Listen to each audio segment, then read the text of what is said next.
Hello. Some of you may be aware of this, but the majority of you are probably not aware of it. I had to return home very recently in order to attend a family emergency that involved my grandfather. My grandfather is an inspirational figure to myself, and I have produced a video which relates to him and his influence in my life thus far. You will probably be seeing a card on this very issue right about now. However, at present he is not very well. I honestly do not think that the situation will ever change towards something better. Things will always be worse for him, and his advancing age is really not helping him. Without going to specifics, suffice to say he is not very well, and the situation as I'm writing this is quite dire. He's a very hard-headed individual, and I'm hoping that his will actually help him in this situation. This story, however, is not about him. It includes him, but this story is about my grandmother. This story is what I have witnessed from his wife over the past couple of days that I was visiting. My grandmother loves me, and there is no question about this. I'm one of her favorites, and she shows it all the time. However, an advancing age, a tough man, a destroyed body, and an aging man does not really advocate for love and affection, and it does not tickle hypergamy. Now, I know that some of you might think that I'm the world's biggest asshole right about now, because despite the fact that this is going on, I can find some strange way to relate this to sexual relationships. But hear me out and know that I have no angry feelings or distaste towards my grandmother, although when you hear the entire story it will be hard to see why. Acceptance is why, in order to answer that question so far in advance. Over the years, my grandfather was a hard man, and he needed to be a hard man in order to bring his family up, a family of 4 for that matter. In order to do that, he had to make hard decisions, and he had to work hard throughout his life. This led to him suffering very early on. About the age of 45, he had quite a few problems with his joints. And despite doctors advising him to stop working and undergo operations that would resolve his problems, he refused, as he still needed to pay for everyone so that they would advance in their lives. Despite his time, he was an equalist, let's call him male, if that means anything, and even made my mother pay for rent from her first hard-earned wage. And the reason why was because he wanted to teach her accountability. Apparently he returned that money, and he was saving that money on the side so that he could give it back to her. I mean, go figure, my grandfather was famous for fucking mind games that he played with people. But as he continued to work, his joints became quite unbearable, and he ended up retiring, not at 65 of course, but a lot later on. He even built the home that I lived in my youth, and helped build the home for one of my uncles as well. I have never seen a man not show him respect for what he was and for what he is. Despite this, given the many years of work and service, his body started giving up. And through the ages of 80, I would say, to present time, he has been deteriorating year by year, both mentally and physically. I remember counting once the medication that he was on, and I could count around 26 or so pills every day. And that was before I moved to the UK, and apparently that number grew and grew and grew as I was here. So the man that he was continued to exist, but the suffering that he had was brand new, and it beat him down. My grandmother started complaining way before I left for the UK. By the time I visited my home, which was a month or so back, they seemed to be arguing on a daily basis.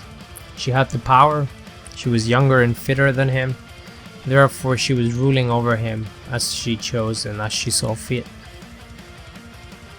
Now you might think that my grandmother was not a motivational woman, but you would be wrong. She was raised an orphan and had to learn to care for her family while she was still in elementary school. She became a replacement mother, and once my grandfather married her, she became a housewife. She took care of the children in the absence of my grandfather, who also traveled abroad in order to work and send some money home. He sent money to my grandmother, and my grandmother took care of business at home. It was the typical division of labor of a traditionalist home, which actually worked pretty well, especially when my grandfather managed to return home and retake rule over his own home. He spent years abroad, and back in the day the most that he managed to do is send letters and make phone calls every once in a while in order to catch up with my grandmother and his children. My mother still recalls the time when my grandfather returned home and broke in tears because one of his sons grew so much that he thought he was his eldest. He was a very good man and an unemotional man as well. From the state that he was back in his youth to how my grandfather became, you would expect some understanding to exist from everyone else. Yet at his late age, he was still expected to perform. He was still expected to put up with the pain and the suffering. And my grandfather never cared to impress anyone and didn't put up with it. He would annoy the living shit out of everyone in order to take him to a doctor, find better medications for him, enable him to provide as much as he could. His words of wisdom always came out if he was clear-minded and if he felt like it. But once this man who supplied everything and helped raise myself and my brother aged and became incapable to offer very much, he was seen as a burden, unnecessary, useless, and quite bothersome. And this was especially the case for my grandmother, who, due to the big age difference between them, she was a lot better off. When I went back to see him and I ended up shouting to one of his doctors for the atrocious treatment of him and their use of his age as an excuse to not do very much for him, I also had a conversation with my grandmother about this. She seemed quite fed up. She seemed to not care anymore and actually did not visit very much. She told me that he would be better off if he was dead, and that she didn't want him back home if he was to ever improve. She said that he was a burden and that she spent way too long out of her life taking care of him. He was no longer the man that he was before. She even offered to give me the money that she had on the side in order that the money that they had was not used to pay for the funeral, because, you know, I could still use that money and I still had some use in me. And this really bothered me. I love my family to bits, and I do love my grandmother to bits. And I hate that I understand what I understand. My grandfather served his use to my grandmother, and he has served his use by extent to my family. If he was to survive, he would be a financial burden.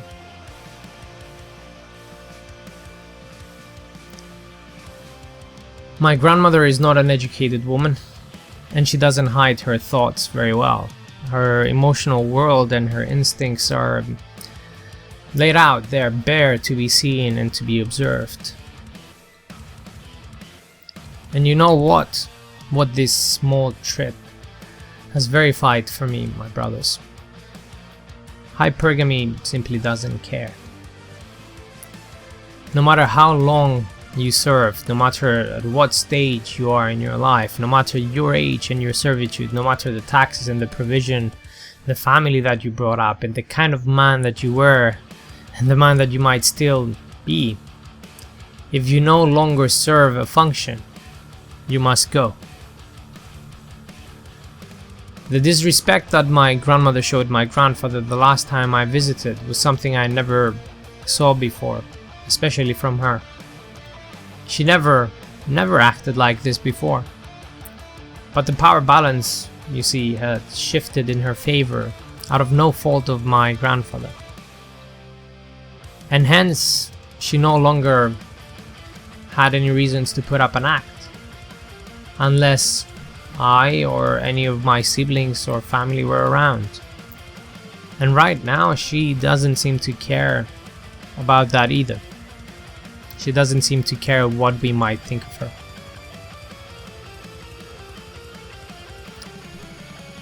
I'm scripting this video in the hope that my grandfather will get better.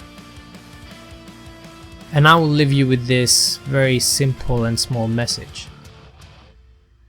Hypergamy doesn't care, and nature is what nature is. No matter what my morals and my views are around this subject, the fucking truth is, nature is what nature is. Thank you for listening.